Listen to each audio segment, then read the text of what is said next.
Ya, selamat datang di mata kuliah pemrograman sistem. Pada modul kali ini, kita akan mencoba untuk membahas mengenai Bootscript. Ya. Modul ini merupakan modul tambahan untuk Bootscript. Ya, sebelumnya modul yang sudah kalian pelajari adalah modul Boot Sequence. Jadi di modul ini merupakan modul tambahan di mana nanti secara praktikal kalian akan mencoba untuk melakukan pembuatan sebuah script yang berjalan pada saat komputer tersebut nyala atau dia akan mati pada saat komputer tersebut mati. Oke, sekarang kita coba mulai ya. Jadi yang akan kita pelajari untuk sekarang ini adalah proses booting yang mungkin sudah kalian pelajari di video sebelumnya ya. Jadi video mengenai boot proses dan boot sequence secara teori bisa kalian pelajari di modul boot sequence ya. Untuk modul ini difokuskan mengenai modul Bootscript, di mana yang nanti kita akan coba bahas lebih dalam adalah mengenai init. Ya. Untuk bagian boot proses, BIOS, bootloader, kernel, dan init RD atau init RAM FS sudah dibahas di modul sebelumnya.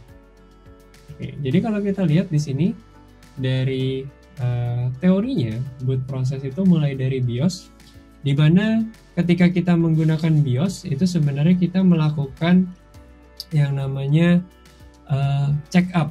Ya, check up dalam artian di sini adalah mengecek seluruh hardware yang ada di dalam komputer kita.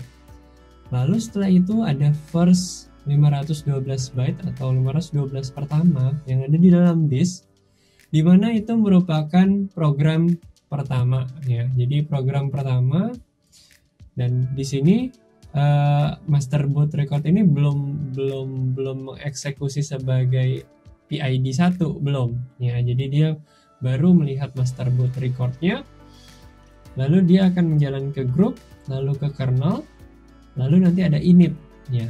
Init, di dalam init itu ada beberapa run level ya. Run level ada run level 0, run level 1, run level 2, run level 3, 4, 5, 6. Jadi di dalam init itu ada beberapa run level. Tergantung nanti kita akan memilih akan berjalan di dalam run level berapa. Ya, jadi itu tergantung dari pemilihan pada saat eksekusinya. Apakah pilih run level 0, apakah pilih run level 1, atau pilih run level 2, 3, ataupun 4. Lalu di sini yang akan kita bahas lebih dalam adalah mengenai init. Ya, jadi ini adalah program pertama kali ya yang dieksekusi di dalam suatu komputer ya atau Linux. Ya, jadi di sini program ini melakukan seluruh pekerjaan ya untuk melakukan mounting root file system, terus mendukung kernel fungsionalitas kernel, dan di sini sebenarnya init itu menghandle booting dari si sistem. Proses booting untuk mengetahui di mana disk berada itu sudah dilakukan pada saat awal. Kernel sudah di load dan init RAM FS juga sudah ada. Ya, jadi proses init bekerja setelah beberapa driver itu bisa diidentifikasi. Ya, jadi init ini adalah proses yang pertama kali dijalankan. Oke. Di sini kalau kita lihat init itu direpresentasikan dalam PID 1. Ya, di sini dibilang init dimulai oleh kernel ya. Jadi semua modul-modul itu sudah di load di dalam kernel ya. Dan dia kebal terhadap signal 9. Seperti kita tahu bahwa kill -9 adalah ya, kita bisa tahu itu adalah mengkill suatu proses ya yang tidak bisa dihindarkan, kecuali init bisa memiliki kemampuan untuk menghindar dari signal 9. Oke, di sini semua program itu pasti dimulai oleh si init ini, karena ini adalah nenek moyang dari segala proses yang ada. Ya, jadi entah dia secara langsung atau dia merupakan turunannya si init, karena dia kan proses pertama kali, otomatis dia ancestor atau nenek moyang. Lalu di sini secara historical ya, memang init itu adalah bagian dari proses yang pertama kali berjalan ya. Namun seiring perkembangan zaman ya, jadi modifikasi terhadap beberapa sistem operasi dilakukan. Nah, di sini init ini sudah tidak bekerja sendiri, tapi sekarang dinamakan sebagai sistem D, sebagai satu holistik kesatuan. Jadi di Linux baru yang akan kita temukan sebenarnya adalah sistem D, namun di sana tetap ada init yang dengan PID 1, tapi ada bungkusannya yaitu Startup Daemon namanya adalah sistem D. Dan sistem D ini kompatibel dengan RC command. Ya, tapi tidak dengan init tab. Init tab ini adalah versi init yang lama. Ya. Jadi dia nggak kompatibel sama. Ya. Tapi pada intinya atau pada filosofis bagaimana dia bekerja itu sama seperti run level pada versi yang lama. Ya. Jadi kalau Linux baru itu menggunakan yang namanya sistem D. Untuk Linux yang lama atau versi lama itu menggunakan init. Ya, jadi kalau kita lihat run level itu bisa dilihat di dalam yang namanya etc init tab untuk versi-versi Linux yang lama. Nah, untuk sekarang atau versi-versi Linux yang baru kita bisa lihat di dalam lib systemd terus di dalam sistem. Atau bisa juga kita melihat di dalam lib systemd system atau di dalam etc initd. Beberapa startup script. Jadi sebenarnya yang akan kita pelajari di dalam Bootscript ini adalah program apa saja sih yang secara otomatis dijalankan oleh si setelah init ya. Jadi oleh si sistem setelah init apa saja program yang dijalankan. Ada yang bisa kita masukkan sebagai startup script. Ada yang bisa kita masukkan sebagai systemd, ada yang kita bisa masukkan sebagai cron tab.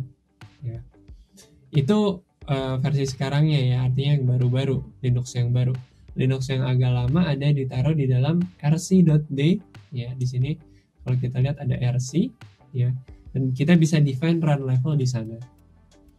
Ya, jadi kalau kita lihat run level itu ada beberapa jenis ya, ada run level 0, 1, 2, 3, 4, 5 dan 6. Kalau kita tuliskan run level 0 atau kita eksekusi run level 0, dia akan melakukan power off terhadap targetnya. Ya, artinya kita memerintahkan ya agar si komputer tersebut untuk mati. Kalau kita bilang dia run level 6, maka dia akan melakukan reboot ya di sini, reboot target. Kalau kita bilang dia run level 1 atau kita eksekusi initnya atau boot initnya itu di dalam run level 1, maka dia rescue target ya. Nah, di sini sebenarnya 2, 3, 4 ini representasi run levelnya adalah ada yang multi user, artinya bisa dipakai oleh beberapa user, ada juga yang networking di sana. Dan untuk yang 5 itu adalah ada graphical user interface-nya. Dan ini di Linux yang lama diidentifikasi di dalam etc init tab. Namun di dalam versi Linux yang baru itu kita akan dipertemukan di dalam yang namanya sistem CTL ya, atau sistem D ya, nanti kita akan temukan di sana ya. Kalau di yang lama kita bisa lihat di etc init tab. Oke, kalau kita lihat di sini ya, ini yang bisa kita lakukan ya, ada run level, terus kita bisa set default run level, kita bisa restart, kita bisa get default run levelnya ya. Jadi kita juga bisa switch run level dari yang satu, misalnya dari yang graphical kita switch ke yang multi user misalnya, atau dari yang multi user kita switch ke yang rescue. Misalnya kita tidak menginginkan adanya networking misalnya, atau kita tidak menginginkannya adanya graphical user interface di dalam program-program kita. Kita bisa mengeksekusi run level yang lebih sederhana. Nah, ini adalah spesifikasi dari run level secara menyeluruh.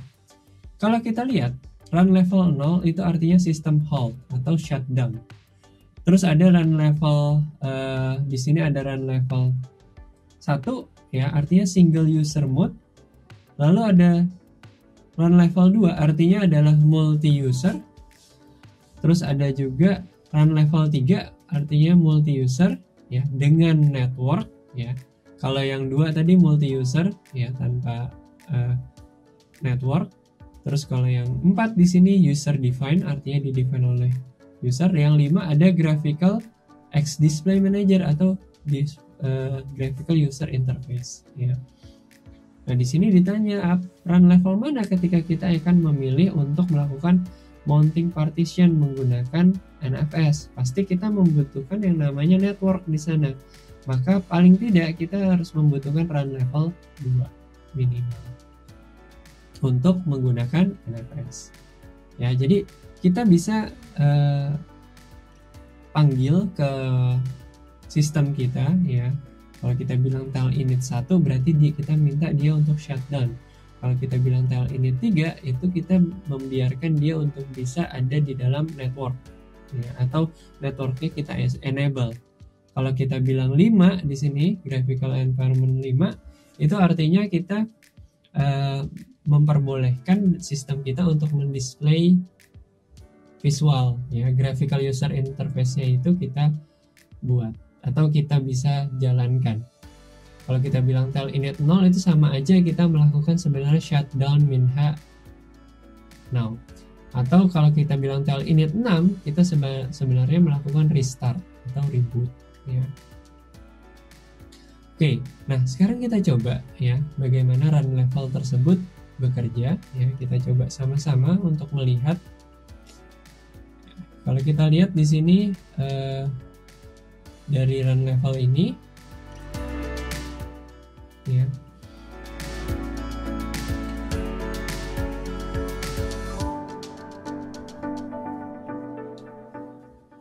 Kalau kita lihat di sini saya akan coba restart session di sini.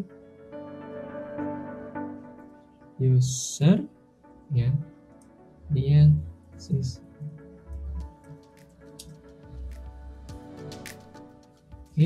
biasa karena kita berhubungan dengan sistem maka kita memerlukan sudo ya. Oke, kalau kita lihat di sini kita berada di run level berapa ya pada saat melakukan eksekusi ini. Di sini kita diberitahu bahwa kita berada di run level 5 ya. Kalau kita lihat run level 5 artinya apa? Di sini. Run level 5 adalah full multi-user mode dengan network dan display manager. Networknya terbukti dari mana? Di sini saya melakukan SSH. Ya, ini kan saya menggunakan putih kan, berarti saya melakukan SSH ke dalam konsol saya yang aslinya ada di dalam OPA ini. Ya, itu networknya berarti memang sudah berjalan. Nah, sekarang kita mau coba lihat di sini ya dalam run level ini. Kita bisa lihat kita berada di run level berapa ya. Dengan cara tadi kita bisa ketikkan run level. Lalu kita mau coba lihat default run level kita atau pada saat komputer nyala ya, komputer ini nyala, default dari run level kita itu run level berapa ya. Kita bisa ketikkan system ctl get default. Oke, dia bilang di sini graphical target ya. Jadi di sini dibilang dia adalah graphical target. Kalau kita lihat graphical target di bagian ini, graphical target itu adalah di run level 5 ya, artinya grafiknya bekerja. Coba sekarang kita coba turunkan dia menjadi rescue target ya. Jadi kalau rescue target kan berarti nggak bisa multi user dan juga nggak ada grafis. Dan kalau kita lihat kalau run level 1 ya, kalau kita lihat di run level 1 itu benar-benar single user mode, dia tidak ada network, tidak bisa multi user, tidak ada grafik. Nah, oke, sekarang kita coba. Ya, caranya bisa kalian lihat di sini yaitu sistem CTL isolate. Ya, kita ganti di sini bukan multi user target tapi rescue target. Ya. Kita coba sistem CTL. Terus kita coba untuk rescue target ya. Isolate Karena kita mau coba rubah dia single user mode ya di satu ini dengan rescue target. Ya, jadi untuk Linux yang cukup baru, berarti yang bisa kita lakukan adalah rescue target. Kita coba di sini rescue target. Oke, kita coba. Oke, nah sekarang kita udah pindah run level nih. Kalau kita lihat di dalam OVA-nya di sini, kita lihat, kita coba run level, ya, dia sudah berubah di dalam run level 1. Nah, berarti otomatis sebenarnya apa yang kita lakukan di sini, ya, kita coba. Oke, kita coba duplicate session, ya. Harusnya kan duplicate session dia menginisialisasi SSH. SSH itu pasti harus lewat network. Karena run level saya itu sangat di bawah, ya, artinya run level 1 di sini, otomatis dia tidak bisa atau di-disable oleh dia networkingnya. Jadi semua program yang menggunakan networking itu nggak bisa di run level ini. Ya, jadi karena saya berada di run level paling bawah atau run level 1. Oke, sekarang saya coba ubah ya supaya run levelnya kita naik. Ya, kita coba multi user target, di mana dia berada di dalam run level 2, 3, 4. Oke, networknya semua nyala, semua di enable sama dia. Jadi semua program yang menjalankan network sekarang sudah bisa dijalankan. Ya. Oke, kalau kita lihat sekarang kita bisa login, ya. Tuh, ya. Jadi kita sudah bisa login sekarang. Artinya SSH-nya sudah bisa di enable. Oke, jadi itulah yang bisa kita lakukan ya ketika kita bisa change run level. Oke, kita coba di sini untuk saya coba restart ulang ya komputernya. Ya.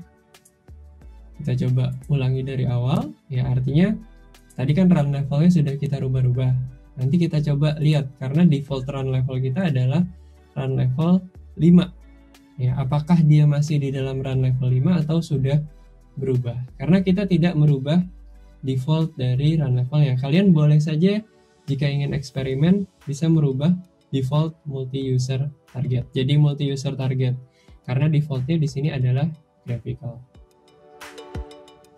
Oke, kita tunggu sama-sama.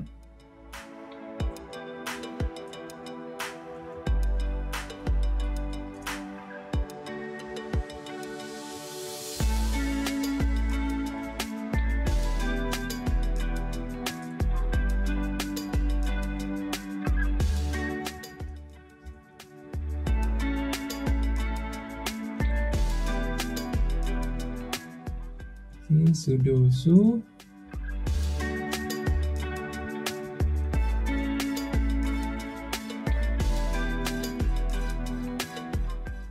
run level, ya dia balik lagi ke run level 5 ya. Kalau kita lihat sistem ctl get default, oke, dia ada di graphical target. Di mana graphical target itu ada di run level 5.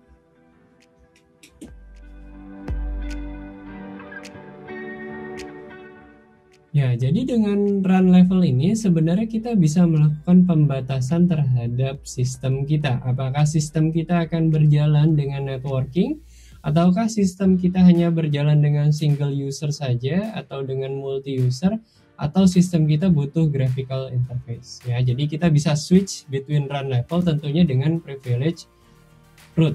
Ya, itu bisa kita lakukan di dalam Bootscript ini, atau pada saat kita menjalankan run level atau kita merubah run level, kita bisa memilih apakah dia sebagai single user, multi user, atau networking enable atau graphicalnya enable. Oke, nah di sana kan ada run level 0 dan run level 1 ya. Jadi ya itu bisa kita define juga ya, kalau kita bilang tel init ya, atau bilang tel init 0 misalnya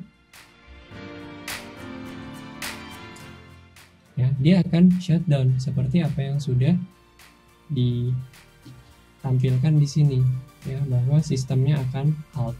Begitu juga kalau kita bilang dia tel init 6, maka dia akan melakukan reboot ya, atau restart mulai dari awal. Ya, jadi kalau kita lihat memang run level itu bisa melakukan pembatasan terhadap kita ingin menjalankan program pembatasan terhadap apakah yang menggunakan network, grafik, multi-user, single user. Oke. Berikutnya adalah init script ya. Jadi kalau kita lihat di dalam init script ini adalah sebuah cara yang kita gunakan agar kita bisa melakukan eksekusi script custom kita milik sendiri, atau kita ingin mengeksekusi program yang berjalan pada saat melakukan booting. Dan script ini biasanya dieksekusi directly by init. Ya, seperti kita bahas pada modul sebelumnya mengenai daemon process, di mana daemon process tersebut ada sejak komputer tersebut nyala sampai komputer tersebut mati. Ya. Nyalanya itu karena apa? Karena dia dieksekusi sejak awal oleh init. Dia ngikut setelah init dieksekut, dia mengikuti init berjalan. Lalu di sini ada juga beberapa script yang atau beberapa program yang dieksekut secara indirect by init. Jadi ada yang secara langsung direct by init, ada juga yang secara tidak langsung. Ya, artinya dia baru anak keberapa dari init tapi tetap dieksekusi. Otomatis pasti jauh lebih cepat programnya berjalan ketika dia dieksekusi setelah init. Ya. Bahkan nanti kita akan coba ya bereksperimen untuk menggantikan init dengan script yang kita miliki. Ya, jadi di sini ada script yang dieksekusi juga indirect atau secara tidak langsung dengan init. Biasanya ditaruh di dalam etc, initd dan rc ya. Di sini ada, kalau kalian bisa buka explore foldernya, di sana ada rc05 ya. Jadi ada beberapa rc di sana. Dan itu tetap dijalankan pada saat startup atau program tersebut berjalan pada saat komputer tersebut ya. Nah, di sini ada beberapa init script option. Ada start, stop, restart, reload, force reload, dan status. Ini adalah beberapa init script option yang bisa kita gunakan. Oke, jadi untuk modul ini mungkin ini penjelasan secara singkat ya, bagaimana sebuah init itu berjalan dan apa itu run level. Dan untuk modul selanjutnya kita akan coba bereksperimen ya dengan menggunakan beberapa script, di mana script tersebut akan kita eksekusi sejak komputer tersebut nyala sampai komputer tersebut mati. Nanti kita coba beberapa alternatif ya, ada beberapa alternatif untuk mengeksekusi script mulai dari komputer tersebut on sampai komputer tersebut mati. Oke, mudah-mudahan modul ini bermanfaat bagi kalian dan terima kasih atas perhatiannya.